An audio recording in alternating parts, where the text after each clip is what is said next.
guys, malakas ang ulan. Kaya pinalagyan ko ng trapal. Masisira ang plywood. Yan ang problema pag malakas ang ulan.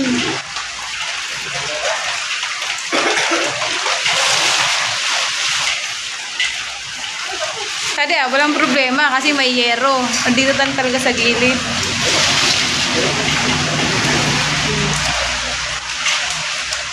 Nakisuyo ako sa mga to. Hey! Walang yek!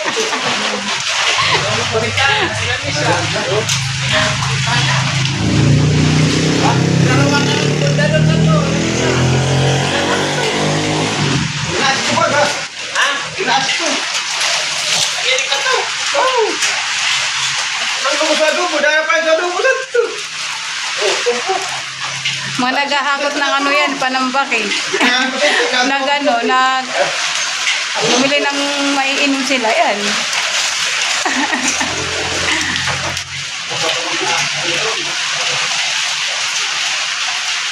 Nababasa na kasi, oh. Sisira yan, oh.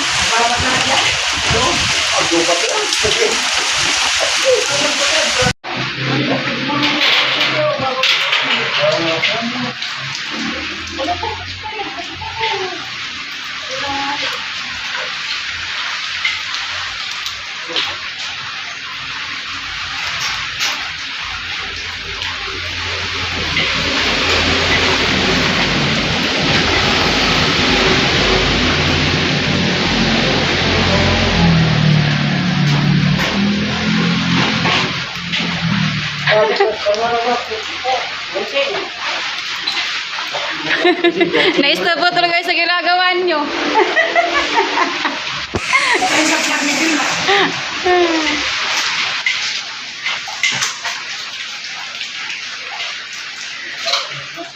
Wala pa tayong pambili na ano dyan, ilalagay. Oh, basa na. Oh.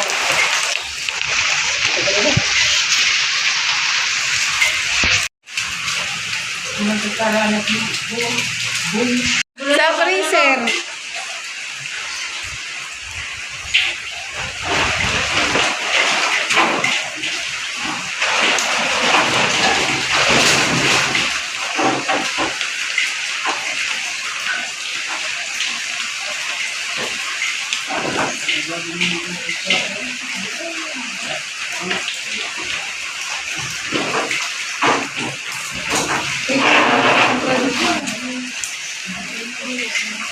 Hindi naman pa itong bukas pa bintana. Hindi naman.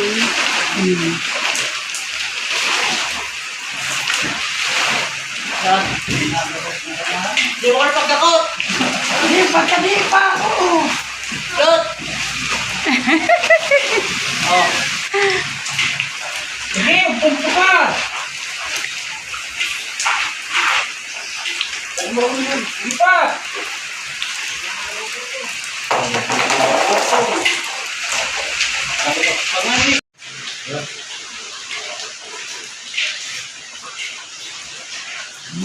Hindi na mabasa sa loob. Di ba safe na? Hindi na ako mag-worry pag tuwing malakas ang ulan. Thank you very much. May premyo ako sa inyo pero maliit lang ha. Tadi pa sila tapos. Pero maliit lang. Adios, Patrick, ikaw ba? Thank you ha.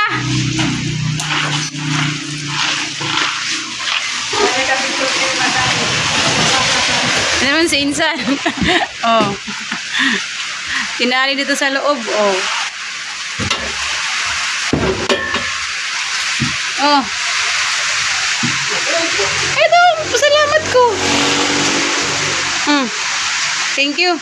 At isang sabi lang nagawa agad. Thank you.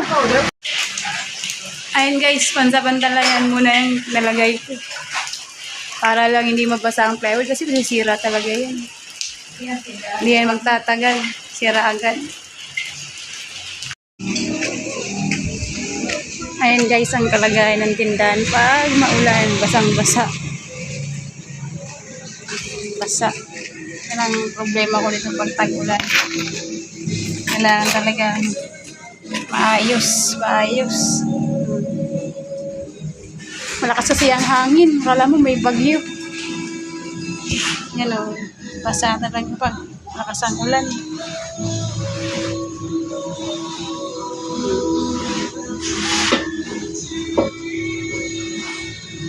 Basa.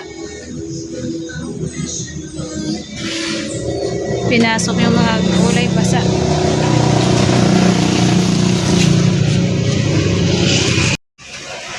Kanina, ang lakas ng hangin at ulan. Ngayon, parang walang nangyari. Medyo mainit na naman.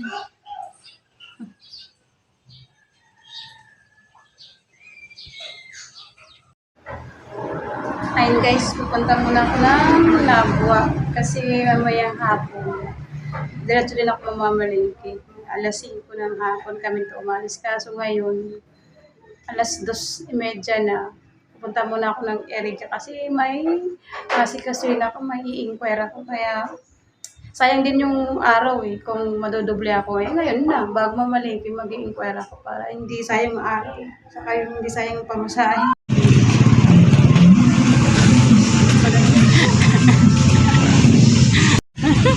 Nagsasadiri. Kahit umuulan. Andito kami sa Iriga ng plaza ng Iriga. Kahit umuulan, pumunta kami dito. Sama ko si Insan. No? Medyo kasi kayo mamamalingki sa Nabua.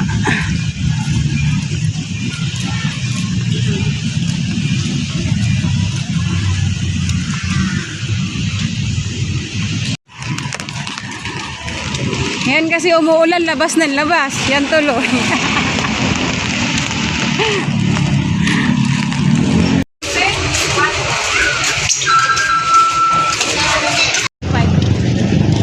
Ay, maduwag kang tunabakal ko. Insan kukuha.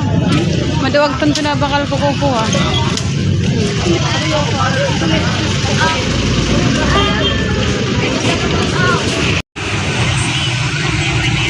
Ang sinjo no. Gabi na.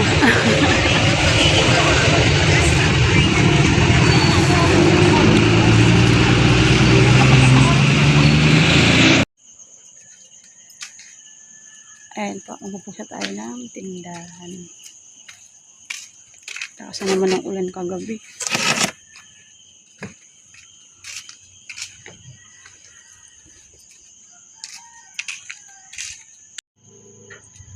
Yan lang kagabi, di kami naabot ng ulan. Dating namin ito galing palengke. Ang lakas ng ulan ka. Kaya pinasok namin ito yung paninda sa baba.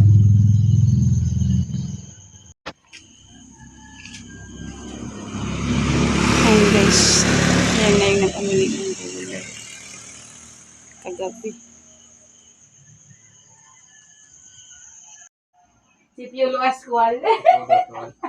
Hello guys. Nandito po ako sa Bato, ng Lugi Bato. Nag-uutang. Ay, grabe siya. Nag-uutang po ako. Hi guys. Hello. Hello, hi. Ilan? Karim. Ganyan lang talaga. Nakala mo, nababaliw lang. Hello, hi. Ito po, kamahal ng sibuyas. Doon sa ligaw, ano lang to? Dos. Kasi naligaw. Saka ito po, sa amin, 5 lang to. Dito. Pambihira talaga to. Itong kamatis sa amin, 3.5 lang. 60, 3.5 lang sa amin, itong kamatis. 67, Madali lang mabulok. Hello guys. 67, 70. Hello guys. Ang dalo-dalo niya, no? 81. Ano pa? Ito po. 85. Magic. Minamagic niya kasi. Saka ano po, yellow. 91. Aga-aga yelo.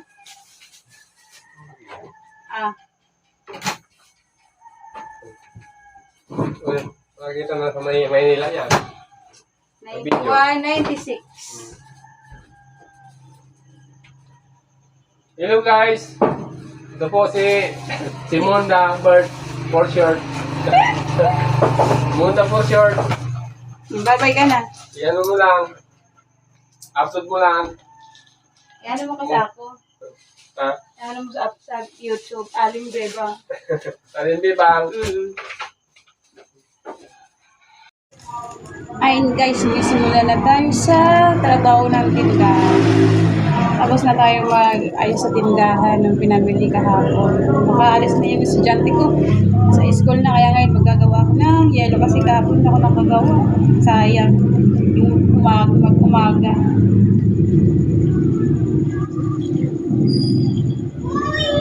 Ako nakagawa.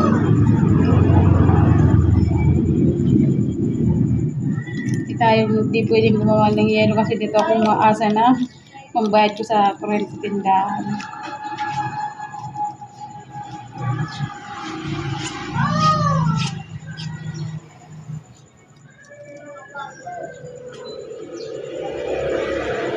Araw ng Miyerkules.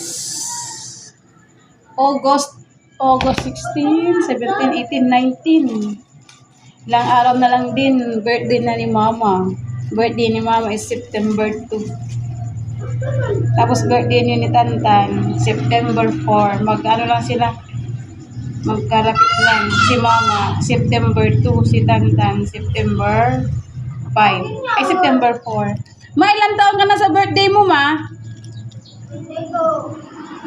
73 na si Mama sa September 2. Si Tantan, 5 years old, September 4. Para sila September.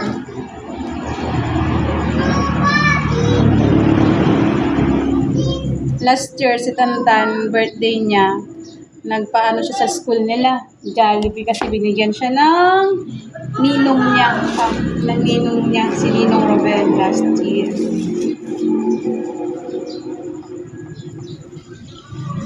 Kaya memorable yung birthday niya last year kasi Jollibee. Salamat pala kay Paring Ruben doon kasi binigyan siya noon.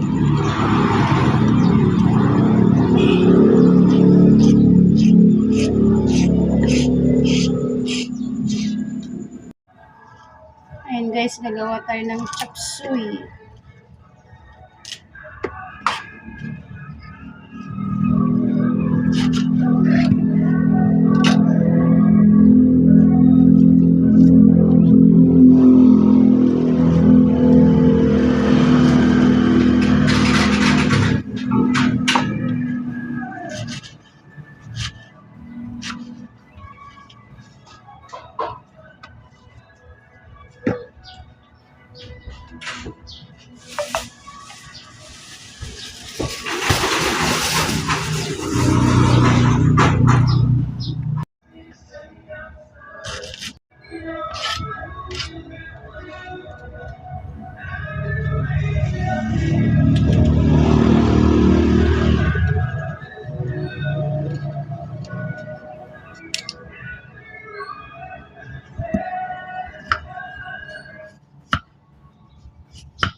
Sa'yo eh.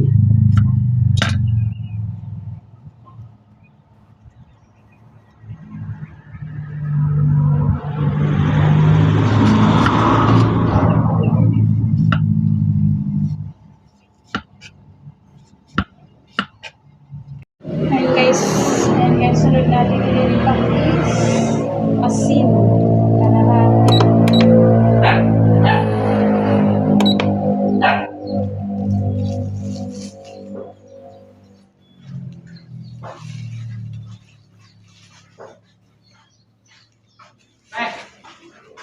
Cocktail daw. Pang-chapso yun, di ba? Ay guys, continue. Ay hindi mo kasi lang bibili.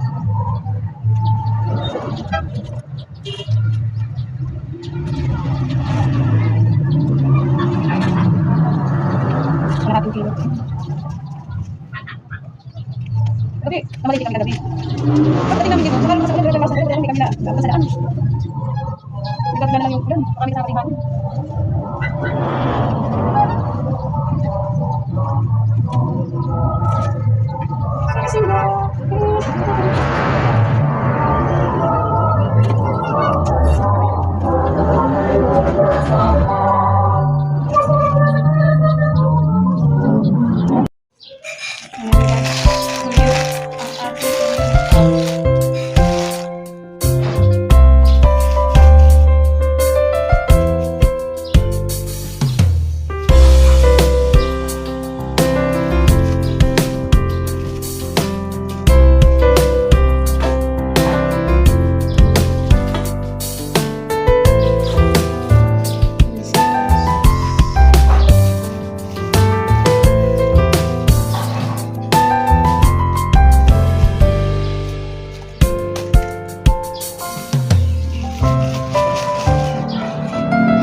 Ayan guys, tapos na tayo sa pag-ayos tindahan. Pag-repack ng mga pinamili ko kahapon. Kasi namamalingki ako is Martes ng gabi. Tapos Sabado ng umaga kasi pag Sabado wala rin yung pasok. Wala rin yung pasok, hindi ako magagawin sa oras sa school ni Nathan. Maganda rin sa pakiramdam pag nakikita mo na may laban ng tindahan. Tapos, higit sa lahat, kahit na paano, nakakaano kami pinilitan kasi wala nang nagawang pinagkukuhanan ito sa tindahan lang. Na di naman nga nagbibigay yung tatay niya. Kaya, thank you Lord. At kahit na paano po, nakakaano ko sa tindahan. At lagi po ako nagpapasalamat sa lahat po ng tumulong sa akin na maitayo po ang tindahan ko at sa lahat po ng gumawa at tumulong sa akin ng pangkukunan. Maraming salamat po kay Kuya Jojo po at sa gumawa po ng tindahan kay Kuya Batcho at kay Tatay Dalusin. Maraming salamat po. At sa kapatid ko na nagbigay ng pangkukunan ko. Maraming salamat at di dahil sa kanila, hindi matatayo po yung tindahan ni Aling Bebang. Ngayon po ay 5 buwan na po ako simula nung magpakas po ako.